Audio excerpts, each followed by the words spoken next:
So today I will be speaking about what holds us back from fully embracing remote work condition. So this is already the moment when you have a remote work condition, which you will already have after the presentation of my colleagues. Yeah.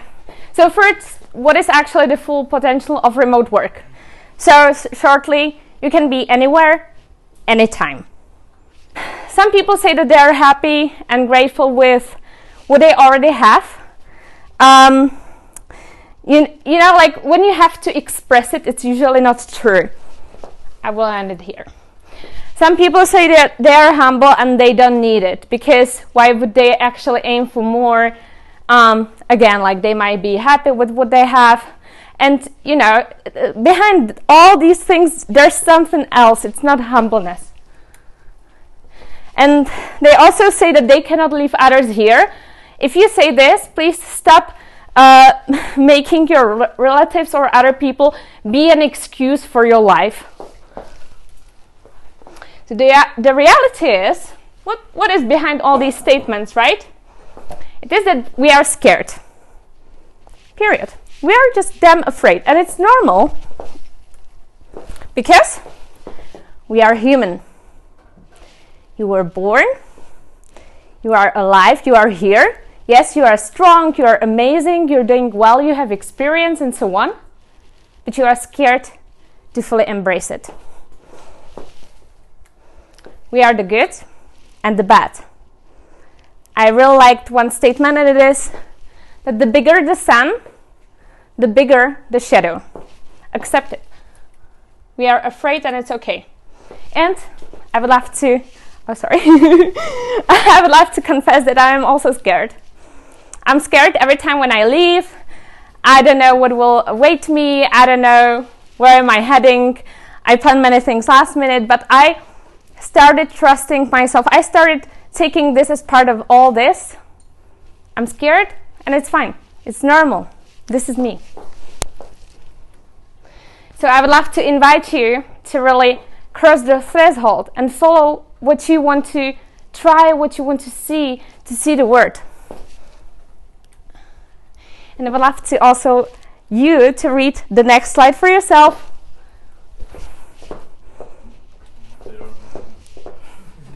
We can say it out loud, yeah! Another super simple thing. Just one guy, the CEO of Slide, have been asking today on LinkedIn for his presentation, like, was this one truth that really hits you when you go remote fully and embrace all this lifestyle and so? So I commented that, you know, like when you really pick your things, you leave, you dare, and there's no one will save you, no one will help you. You're there on your own. And so it will force you, like seriously force. This is just an adult life, okay? It's like we don't have to overthink it. There's nothing else. But most people never actually get adult. This is another thing that most people never really mature. They're never really on their own. But if you are embracing this remote work lifestyle, you will have to face it. It will force you. Yes, you might travel with your friends. I recommend you not to do so. I travel solo, and sometimes I meet some friends. That's fine too. But the idea is that when you are capable of resolving all these issues anywhere you are, like Vietnam, you know, like, do you speak Vietnamese? I have no clue, you know, I can order a green tea. And this is it. But the thing is that if I can handle these things no matter where I am, if my assistant can book me a class no matter where I am, so we know that it makes you stronger. And no matter what other issue you will ever face in life, you will just handle it. And you will mature. And actually, the idea of the Freeist project I do and of maturity of the adult position is very simple. And it is about accepting responsibility. Yeah, fear of being on our own with ourselves. This is what I already mentioned, so that we are constantly distracted by some other stuff. And but what's the reason why we keep distracting ourselves, right? So the thing is that we are usually running away from our reality because we are scared to face it. But damn, for what else do you want to live? So I really would love to, if you are scared that oh my God, okay, I will stop here and I will start asking myself questions and where do I want to go and so on. And okay, I can live really my best life.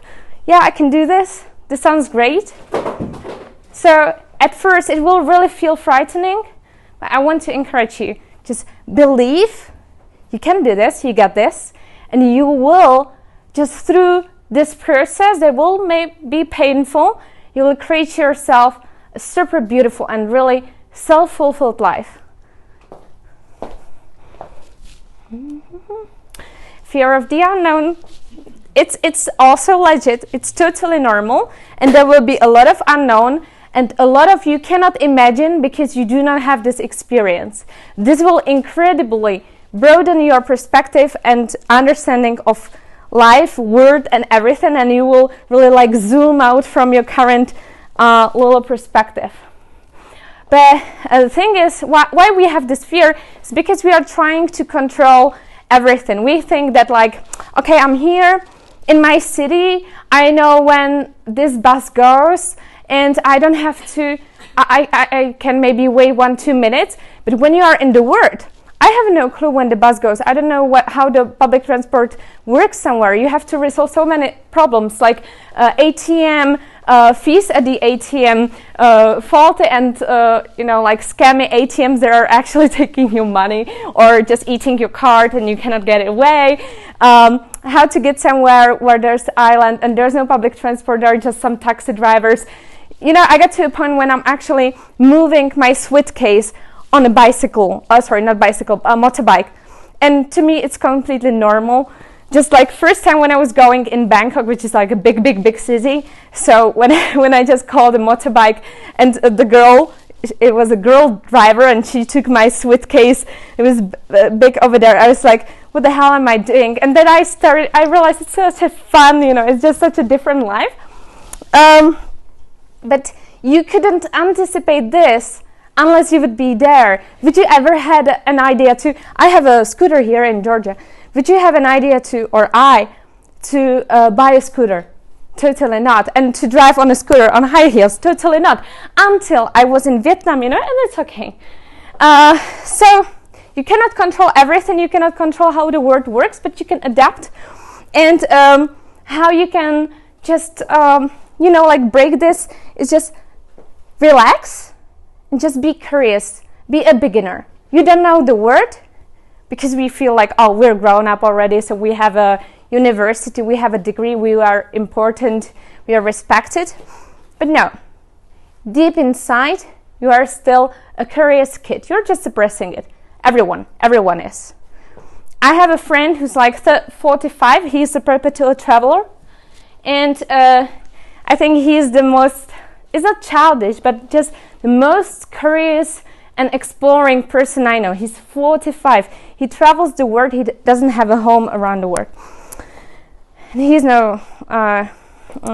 not like, okay, whatever. He's very, very rational. He runs like 3 companies. 2 of them are for cybersecurity. Okay, there's no growth in the known. I know that, like, I come from the Czech Republic, and many people ask me when I'll be back. They already stopped asking because they understood that when I say never, it's not a joke. And I realized, like, just a hypothetical situation that what if I would go back? And I realized that I would actually it would be such a huge step back to me, to my growth. Because if I was there, I would speak my language, I would walk the streets I already know, and so on. And when you are in this same environment, yeah, it's super comfortable, but you actually degrade. You're not really moving ahead. It's like when I'm here and I have to speak my super broken Georgian with 5 words I know, it's actually making me grow. It's like you're constantly evolving. You're constantly slightly aware of the surroundings, but you're not aware when you are at one place. Yeah. And this also comes with really like a conscious decision. I want to be better. I want to grow. I want to learn. I want to see how much I can learn, how much I can see. Okay, and surely, like, we will overthink it. You will, especially at the beginning, I don't know how often you travel, but especially people who do not have that much experience with travels, which is normal. You cannot have experience unless you actually travel, period. So once you start traveling, you will say, oh, exactly, like, you don't speak the language, which for you, it might be pretty usual. But for example, in my country, so we have a Slavic group of where, like, we have a Czech language, so it's a Slavic group of languages. So people be like traveling to Croatia instead of Italy, despite, you know, the value is not really, it's a bit, it's okay, but I don't believe that they're really happy in Croatia every year at the same place, but they are going there because they're actually scared of trying something different, and they are scared that they wouldn't understand. But in fact, like, I don't understand Croatian either, but they feel like, oh, at least it's a bit like similar, and they have so many overthinking fears that are non-existent. Like, really, literally, most of the drama just happens in your mind, and you have this lack of imagination what can actually happen over there, or you have too much imagination that ruins your plan. Just don't do this. I really recommend you how to, you know, how to overcome this. So talk to people who have the experience, talk to people who were resolving the same problem, talk to digital nomads or just some travelers who already went to a place where you want to go, and get informed. Just make some research. But I do not recommend you to make too much research, because then you increase your expectations, and then you come to some place and you'll be like, oh, it doesn't look like on Instagram, you know, it doesn't look like on Instagram. Okay, so there are certain traits that you will really, it's really super good for life. It's not just for remote work or whatever. And it's to be adaptable. It's this capability, because it's really a skill to live differently. For example, I set up potential homes around work. Like, where can I imagine to live in the future? And flexibility. And I have a very good message for you, and it can be learned. It's really, it's like a habit. Like, you wake up in the morning, you brush your teeth. So I get flexible and adaptable just by traveling randomly. And my last slide, and I want you to make yourself a promise. Can you see it? Okay. I want you to see it. And the promise is, I will dedicate myself to myself. I want you to choose yourself. That's it. Thank you.